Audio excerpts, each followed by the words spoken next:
Assalamualaikum warahmatullahi wabarakatuh. Pada tauji pagi ini kita akan mengambil tema Ibnu Sina.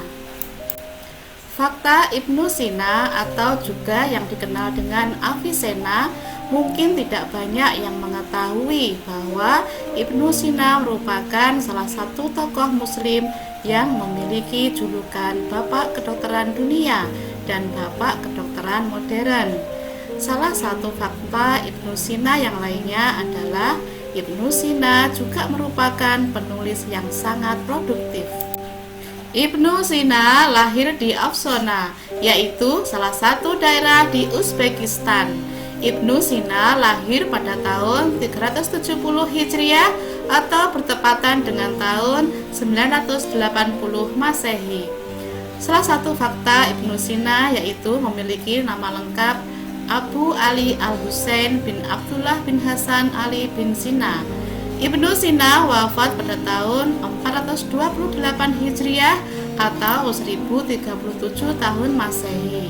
Ibnu Sina wafat di Hamedan yang merupakan kota di barat laut Iran.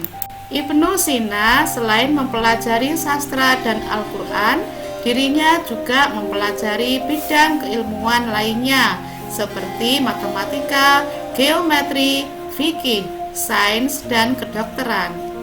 Saat anak-anak, bahkan dirinya telah belajar ilmu tafsir, usuluddin, dan tasawuf. Itulah mengapa tidak heran jika Ibnu Sina saat masih belia, dia sudah lebih cerdas dibandingkan anak-anak seusianya. Selama ini, Ibnu Sina dikenal sebagai salah satu tokoh muslim yang memberi banyak sumbangsih terhadap dunia kedokteran. Namun, selain pada dunia kedokteran, Ibnu Sina juga menciptakan banyak karya yang menjadi sebuah sumbangsih bagi banyak ilmu lainnya. Beberapa karya Ibnu Sina tersebut diantaranya pada ilmu filsafat, kimia, geologi, teologi Islam, astronomi, psikologi, matematika, logika, fisika, hingga karya-karya di bidang sastra seperti karya puisi. Sikap Ibnu Sina yang dapat dicontoh dalam kehidupan sehari-hari. Sebagai seorang muslim, selain belajar dengan rajin, kita juga harus berdoa kepada Allah dengan sungguh-sungguh seperti apa yang dilakukan oleh Ibnu Sina. Ketika dia sudah mulai jenuh dalam belajar, dia akan pergi untuk mengambil wudhu dan pergi ke masjid untuk sholat sampai dia mendapat hidayah dan menemukan masalah dari kesulitan-kesulitannya. Semua itu dilakukan agar Allah ridho dengan apa yang kita lakukan.